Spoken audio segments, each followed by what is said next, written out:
Hello there and welcome to another video of Des Illustrates.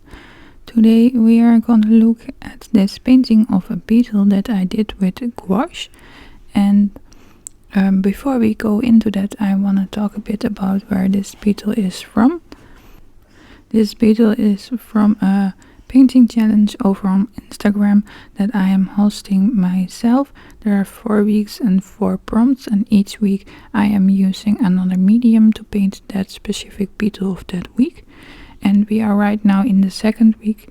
This beetle, this stag beetle, was the first beetle of the first week, and you can still join. You are welcome to join if you haven't painted the first beetle yet so far. I have more made dates so that the most of the people will be painting together, and I always find it really fun to paint together with a group of people. And this video was planned to go up last week, but I didn't manage to do that. Then the materials that I'm using, I am using gouache from Royal Talents, and I am using paper from Canson Montval, and the specific one that I'm using is the 300 grams ones, and it is 18 by 25 centimeters. It comes in this little A5 block in exactly that size.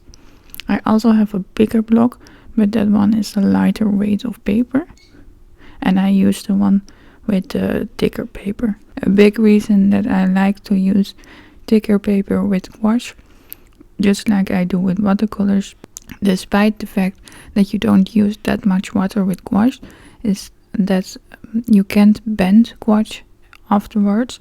So if you have a paper that's really lightweight and you bend the paper, then you have a really big chance that your paint will crack in your painting. So you don't want something that is too bendable when you're painting with gouache.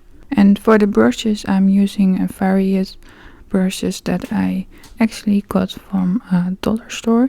They were really cheap brushes, and I also used later on, I used more of this one that I'm painting now with, and that one I got in a brush pack that I found at a grocery store. So both brushes that you see me using are really cheap brushes that I got just from some local stores. So you don't need fancy brushes to paint with gouache. You just need some soft brushes. I find the nicest to paint with gouache, and it is nice to have a flat one for bigger areas and to have one with a really fine point to get in small areas, just like I'm doing right now. And then there is a third brush that I'm using later that I haven't used right now yet, but that brush is by Royal Talents as well, and that one I got in a subscription box somewhere. I'm not sure which one anymore, but that's where I got that one from, and I found it to work really well with gouache. While you see me painting, you see that the first thing that I do is block in all the large areas, and that I start with the darkest color. This is really different than you would do with watercolors, because if you paint in watercolors, you paint the lighter areas first and you paint the darkest areas last. Because if you, for example, would paint black, or you would paint dark blue in an area, and next to that you would paint white, or you would paint beige or yellow, and you would go across the edge of that darker area to get a seamless painting. The brush would really easily pick up on that black or that dark blue that you put on really dark, and with that the yellow or the beige becomes green or muddy, and it also makes the edges more feathered. But with gouache if you do it that way, say we would paint in all these light areas that we do before we put in the dark areas, and we would do that with really thick gouache, and then we would paint in the dark areas with this really bit more watered down gouache. Then the watered down gouache would reactivate the lighter, thicker gouache really easily, and that picks up on each other and you get a really muddy painting again. So with gouache you want to do it the other way around. You want to start with the main tone that you see in your subject, in the area of the subject, because the back shield of this specific beetle, it's a Thai stag beetle that I am painting here, will have a brown golden shield on the back, but for the front the main tone is all a dark black and a dark gray. And the reason that you can do this is because gouache is opaque, so you can easily paint with the lighter tones over the darker tones, while you can do that with watercolors. Another reason that my black is a bit more watery in the beginning is also because I'm using paint that was already dried up on my palette, as you see on the left of the screen, and I didn't use fresh tube paint. Gouache you can reactivate really easily. It takes usually a bit longer than it will with watercolor, but it really depends on the quality of gouache that you own. And mine isn't the highest quality. Royal Talents has really nice gouache. I like painting with it, don't get me wrong. I did a video all about that where I also painted the stag beetle, but a different one. You can find that on my channel, and I will try to remember to link it down below in the description box. But as I said in that review, it's a really nice gouache to paint with. The colors are really nice. It goes down really smoothly, and you can water it down also really easily. But the only thing that you can notice on that this is really a cheaper gouache that I have noticed until now is that it takes a bit longer to re-wet than I hear other people say on more expensive gouache. But if that's the only thing for the amount that I paint with gouache, I'm not investing in more expensive gouache right now. But I haven't done a lot of color mixing charts or anything with this gouache yet, and I'm not sure yet how the pigments of this one will hold up, because cheaper watercolors you often see that certain paints are used and that they mix differently than the real color. For example, if you have a cerulean blue or a cerulean blue hue, that will mix very differently. I haven't done any mixing charts like this with this one yet, so I'm not sure yet about that. But for now, the only downside is for me that it re-wets a bit slower, but with the way I paint, I can really easily work around that, because I often tend to do this less opaque layer in the beginning to block in the main color. And I also find it really nice to do that for that I have a starting point to work with the colors, because if I had painted this black beetle the other way around and I would have started with lighter colors, then the lighter colors, like I did with, for example, in his I think you call them antlers on his head. I'm pointing at the screen here, but you can see that. But the antlers on his head, I did put some lighter color in right away, but as we will see as I proceed in this painting, that color is way too light, because I was matching it to the white of the background instead of the black of the beetle that it was going to be. This beetle is a really dark beetle with the lighter grays are mostly caused by the shine on the beetle of the sun. So there are no super light patches in this beetle's black areas. And if you paint it on the black, like I'm doing here, on his head and on his middle section, then it's more easy to see what type of gray you need for the lighter sections, because you're no longer matching it with the white background. I know I'm a bit rambling at this point, because I'm not sure how to get the point across, to be honest, and also it's been a little bit since I made a voiceover, so I'm a bit rusty, so to speak. But yeah, I hope it makes sense what I'm trying to say, that it's just easier to block in a large area with the main tone that you're gonna need than to paint in every small section of different colors that you see right away, and to start with that afterwards by putting in lots of little details with lots of little differences in tone of the color that you put down at first. Because a second or maybe even a third advantage by now, I lost count, that you have if you do it this way is that you have the main color, and in this front part it was black, and in the back part it is this brown, and this brown is a mixed one. So if I have mixed the darkest version that I need of this, that is going to be the main tone of the back shield, and I have painted that in largely where like I see that, and I don't need that same tone, but I need slightly lighter or slightly warmer versions of that color, that I already have the dark version of that color that I can use for that, and I just have to mix in a little bit red or a little bit yellow or a little bit white, and I have the color I need, and I don't have to keep mixing and mixing.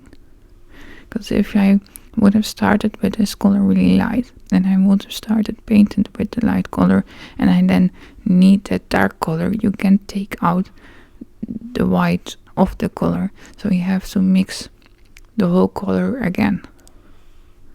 So for me, and it's also a big reason that I like to start out this way, because this way you mix the main color you need once, and then you can make all the variations that you need from that one mix you made in the beginning, and you get a more cohesive feeling of color in your piece. A tip that I want to give for the legs mostly is if you want to paint these thinner lines that are going smooth on, and you want smooth edges with a gouache, then it's really important to have not only this finer brush, but it's also important to not make the gouache too thick, because often we want it to be opaque, and by wanting it to be opaque we make it as thick as we can. But how thicker the gouache is, how harder it is to control it and to get those smooth edges that you want. Just to make those smooth edges, if you're having trouble with that, first thing I would urge you to try is to thin your gouache out a bit more, because there is a big gap between where the gouache is getting thinner and easier to paint and still is opaque, to where it becomes the really watery version of the gouache. And if you see the techniques that I am using, then you see that most areas I go in again and again to paint in details on top. So if your gouache in some areas ends up a little bit see-through, then that's fine. You will go over it with details you don't have straight matte big squares of one color or another. So that's a tip that I want to give you on that, is water your gouache a bit more down. Don't be afraid to experiment with how much water you like to mix in with your gouache. You can't really use it straight out of the tube like it is and get those really crisp lines and paint with it really easily. So yeah, experiment with the amounts of water you use, and just remember that if you put down gouache really thick, you cannot put down the more watered down gouache on top of that. You want to start with the most watered down gouache you use and do the more opaque gouache on top of it, and not the other way around, because that will reactivate and get muddy and all sorts of stuff will start happening that you don't want in your painting. Something that may be a bit obvious to mention is that it also is really important to start out with a good sketch, especially if you're painting it like me without a background and you have no wiggle room around it to hide little mistakes off the edges. I would really recommend to put in that extra 10 minutes or maybe half an hour for your sketch to turn out really crisp and exactly like you want to paint it. Because if you are gonna paint around it, for example with white gouache to cover up mistakes, you will see that in the end result, and that will not look like just the paper. So then you have the options to paint in the background, or to just have to live with that white splotch on your paper. And I say that because I often drop my brush. I have a habit of doing that in both watercolors and in gouache, and it's really hard to cover up mistakes. And by starting out with a good sketch, you already set yourself up for more success, because you don't have to fix the mistakes in your sketch while you are painting.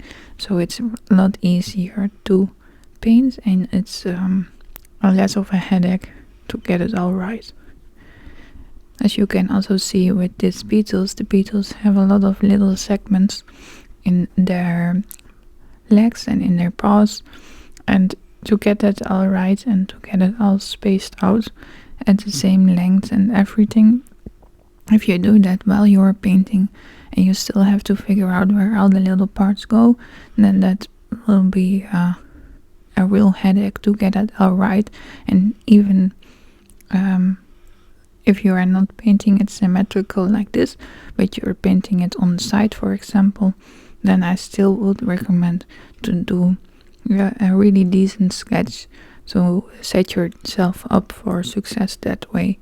Because with a bad sketch, like I said, you have to figure it all out while you are painting, and it's not easy to cover that up if you are not doing a background. And even if you are doing a background, to have to figure out how you paint while you are painting with something that's so tedious as all these little elements in the beetles, I wouldn't recommend that at all. So yeah, I always start out with a good sketch. I know not everybody do that. Some people paint way more intuitive, but for me that gives me a lot of stress, and I don't know exactly where to paint everything, and I'm really prone to making mistakes in my paintings if I don't start out with a good sketch.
And while we keep painting, you can already see that in my base layer, and while I am painting over everything, that I'm trying to keep as much of the line work that I did intact.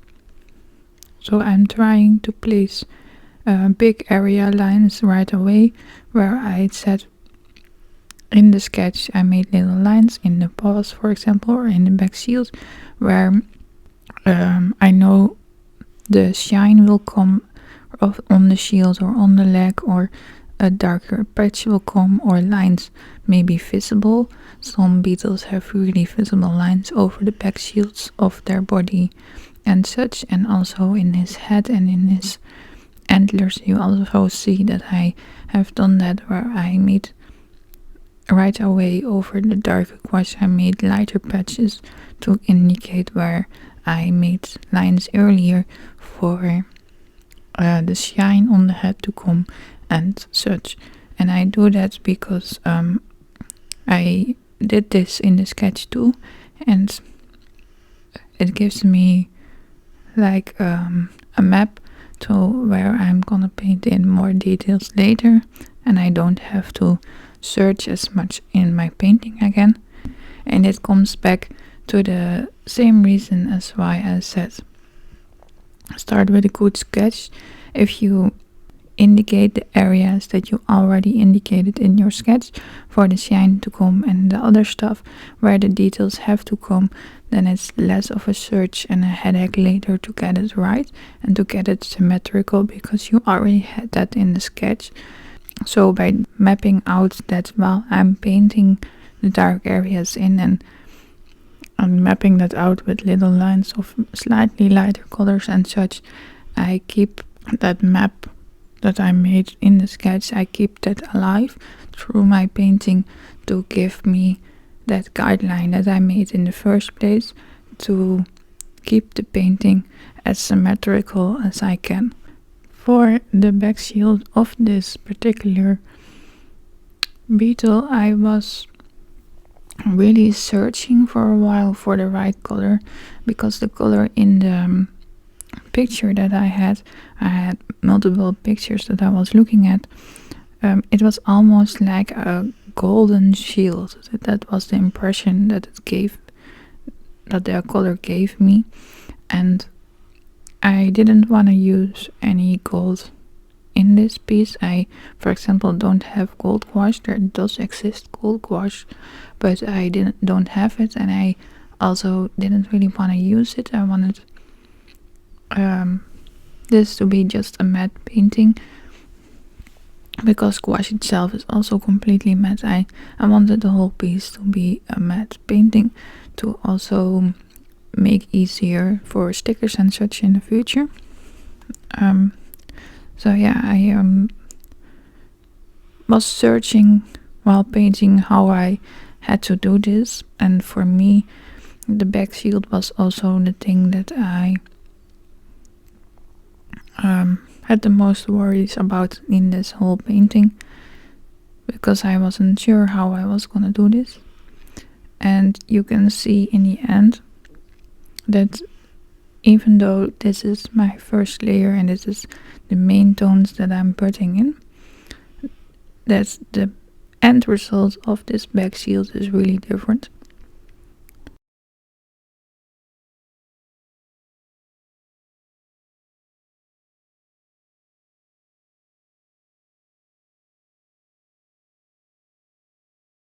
And between this set of footage and the last one, there is a little bit missing where the camera had shut down.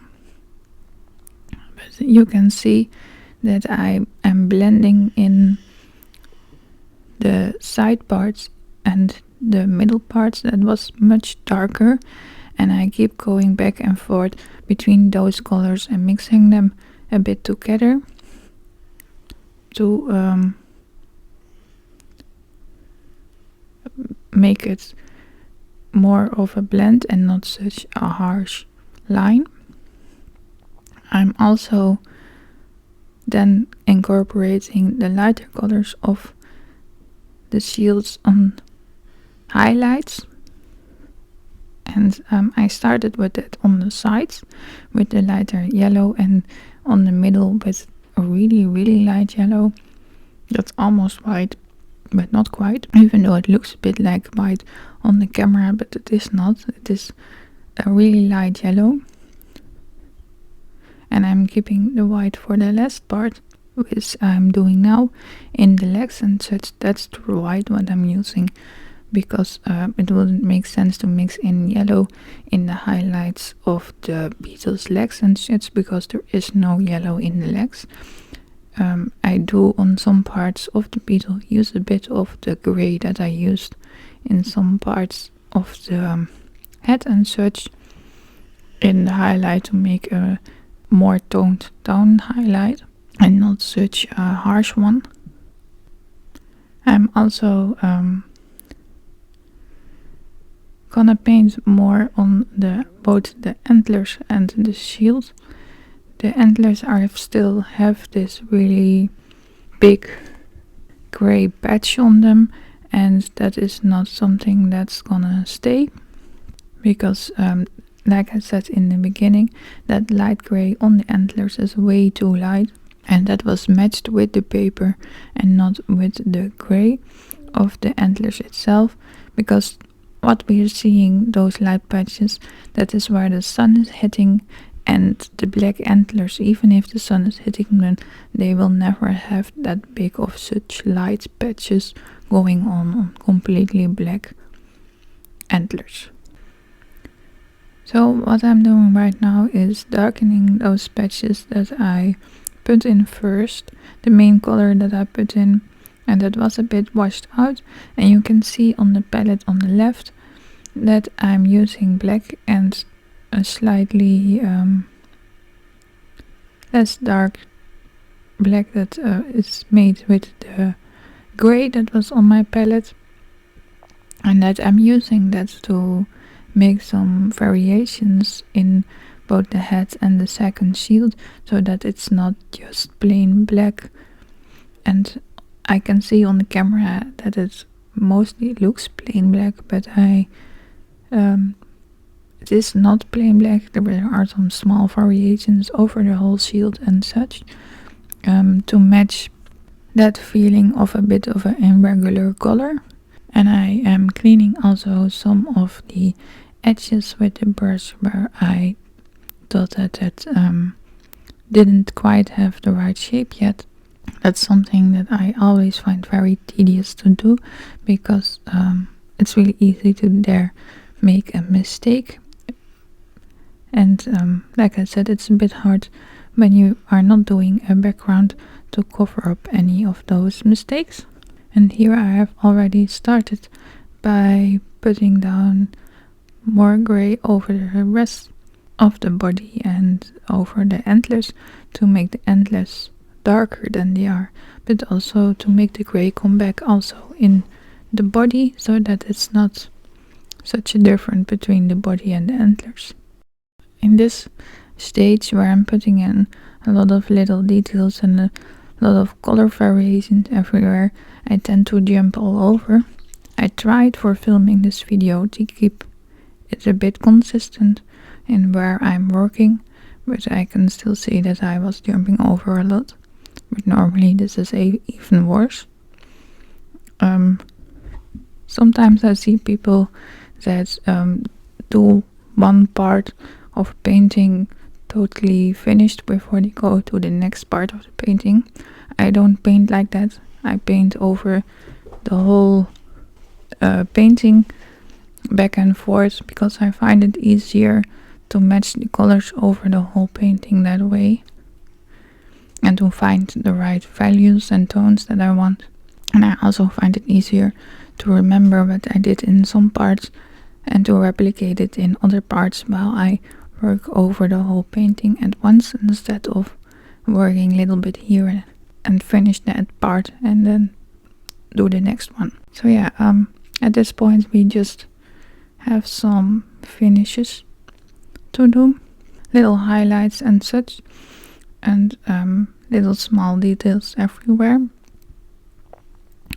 This is mostly something I do on eye and At this stage I often don't look at the reference picture anymore and just look at my painting and what does it need to make sense lighting wise, and also just in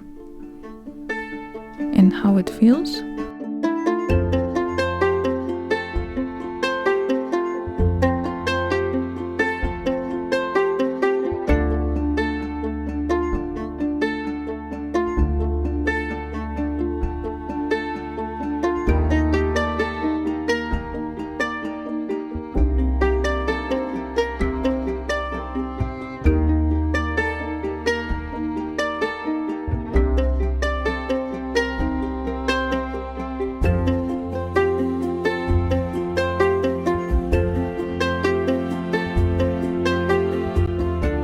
You can see that I also added a bit more of the highlights and lines on the shield after the camera had ended.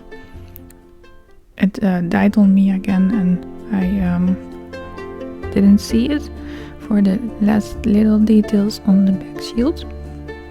But I basically did the same as I did on the rest of the Beetle, where I just kept going back and forward with slightly darker and slightly lighter paint, and on the end the highlights where I put them in where they needed to be.